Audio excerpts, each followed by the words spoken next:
Hi hello welcome back to my channel. So ನಾನಿವತ್ತು ನಿಮಗೆಲ್ಲರಿಗೂ ಇಷ್ಟ ಆಗೋಂತಹ ಟೇಸ್ಟಿಯಾಗಿ ಸ್ಪೈಸಿಯಾಗಿ ಕ್ರಿಸ್ಪಿಯಾಗಿ ಕಬಾಬ್ ಮಾಡೋದು ಹೇಳ್ಕೊಡ್ತೀನಿ. ಸೊ ಫಸ್ಟಿಗೆ ನಾವು 2 ಟೇಬಲ್ ಸ್ಪೂನ್ ಕಾರ್ನ್ಫ್ಲವರ್ ಹಾಕಬೇಕು. ಆನಂತರ ನಾವು 4 ಟೇಬಲ್ ಸ್ಪೂನ್ ಕಬಾಬ್ ಪೌಡರ್ನ ಹಾಕಬೇಕು. ಸ್ವಲ್ಪ ಸೊಂಪು ಹಾಗೆ ಕಸ್ತೂರಿ ಮೇಥಿನ ಹಾಕೋಣ. ಆನಂತರ 1-2 table spoon chilli powder and ಸ್ವಲ್ಪ ಶುಂಠಿ ಬೆಳ್ಳುಳ್ಳಿ ಪೇಸ್ಟ್ ಹಾಗೆ ಒಂದು ಎಗ್ನ ಹಾಕೊಳ್ಳೋಣ. ಸೊ ಇದ್ರ ಜೊತೆಗೆ ಸ್ವಲ್ಪ ಲೆಮನ್ ಜ್ಯೂಸ್ನ ಹಾಕಿ ಸ್ವಲ್ಪ ಸಾಲ್ಟ್ನ ಹಾಕೊಳ್ಳೋಣ. ಆನಂತರ ಇದನ್ನು ಕೈಯಲ್ಲೇ ನಾವು ಮಿಕ್ಸ್ ಮಾಡ್ತಾ ಹೋಗೋಣ.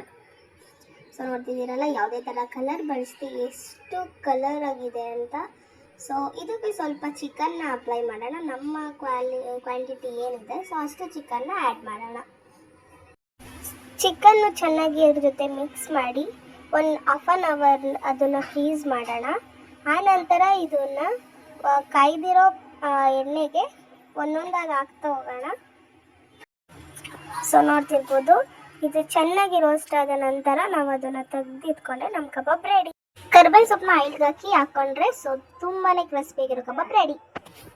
ಇನ್ ಕೇಸ್ ನಿಮ್ಗೆ ವಿಡಿಯೋ ಇಷ್ಟ ಆದರೆ ಲೈಕ್ ಮಾಡಿ, ಶೇರ್ ಮಾಡಿ, ಕಮೆಂಟ್ ಮಾಡಿ, ಹಾಗೆ ಸಬ್ಸ್ಕ್ರೈಬ್ ಮಾಡೋದನ್ನ ಮರಿಬೇಡಿ. Thank you so much.